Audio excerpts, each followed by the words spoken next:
A Windows version of my favorite editor, Zed, was recently released.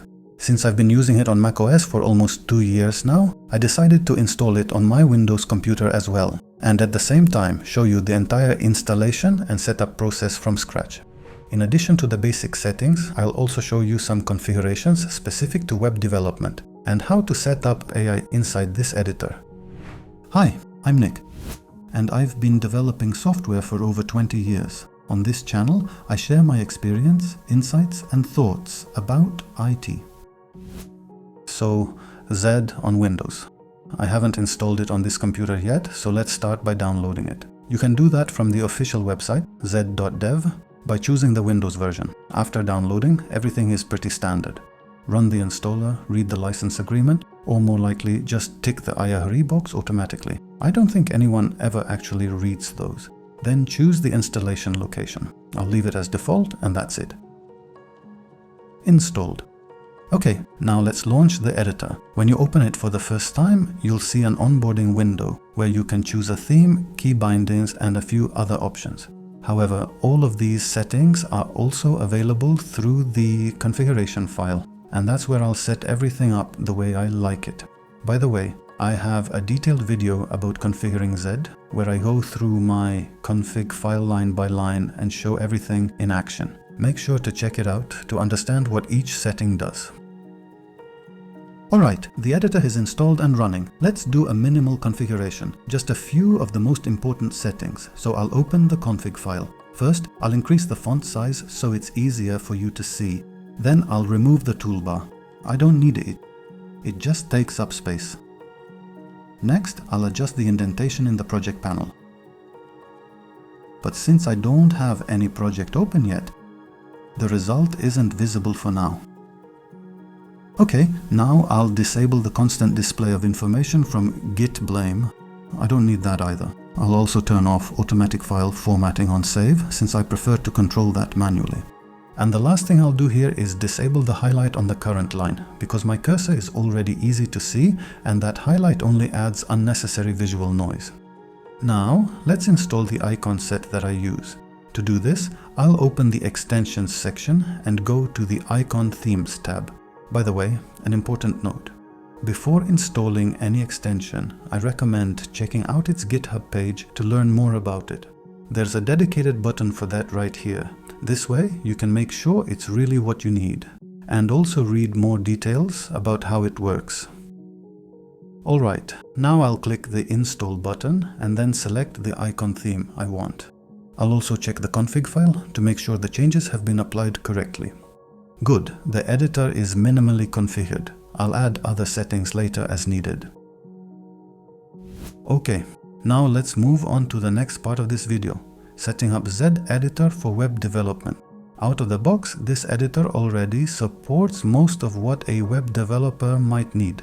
For example, HTML, CSS, JavaScript, and even React work right away without any additional setup. You only need to add support for less common technologies. This is done by installing extensions, just like we did earlier for the icon theme. In the Extensions section, go to the Languages tab and look for the technology you need. I'll add support for Docker files. Then, of course, Vue, since it's my favorite framework. And also XML.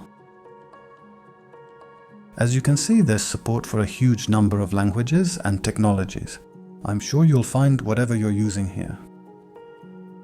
By the way, instead of browsing through all the available extensions manually, you can use the search function, or simply open the categories you're interested in, where extensions are grouped by functionality. Alright, we've covered the first and main steps for setting up Zed for a specific programming language. But of course, that's not all. Zed also offers powerful fine-tuning options for each programming language. It relies on two technologies for that: Tree-sitter and language server protocol. These allow you to configure every language exactly the way you want, and the way you're used to. For example, you can set Python to use 4 spaces for indentation, while JavaScript uses 2. You won't need to switch anything manually. The editor will automatically adjust based on the file type. You can also configure different formatters, line lengths, file types, custom language servers, and much more. The documentation on this topic is quite good. Be sure to check it out on the official website, zed.dev/docs, to fine-tune the editor for your language and workflow. Alright, we've covered everything related to web development, but before I move on to setting up AI in this editor, I'll install the theme I normally use. I'm just not used to the default one. This is also done through the Extensions section in just a few clicks. Alright, now let's move on to setting up AI in Zed. This part is relatively straightforward. Open the right-hand panel, then select Settings from the panel menu. This will bring up the screen with all the AI-related settings. The first thing I'll do here is add my favorite MCP server, Context 7. This allows all AI tools to use the most up-to-date versions of documentation for the libraries used in your projects. Scrolling down, you'll find the section for configuring LLM providers. Here, you can connect the services and models you use, from OpenAI's ChatGPT to xAI and Ollama. Currently, there are 13 providers available, and the list keeps growing. I'll connect Google Gemini, since I like their model the most at the moment. It's also incredibly fast. Connecting almost any provider is very simple. You just need to enter your API key, and Zed takes care of the rest of the settings automatically. Alright, now that AI is set up, let's check if it's working and if our settings are correct. I'll select a piece of code and ask the model to explain what it does. Oops, my mistake. I forgot to specify which model to use. Okay, I'll choose Gemini Flash and try again. Perfect, it works. As you can see, connecting AI in Zed is pretty straightforward. And finally, I want to show you one more thing I really like about Zed, how the editor handles updates. It just so happens that a new version of Zed was released, so I can show you exactly how it works. When a new version becomes available, you'll see a subtle notification in the status bar at the bottom of the window. It tells you that there's an update and that to install it, you simply need to restart the editor. Whenever it's convenient for you, there's no need to do it immediately, just click on the notification. Zed will take care of everything automatically. It'll restart, reopen in the same state with all your files preserved, but now running the latest version. You can also open the changelog in a separate tab to see a detailed list of what's new in the update. Well, that's it for today. I have shown you how to install the Zed Editor on Windows, how to do the basic setup for web development, and how to use AI inside the editor.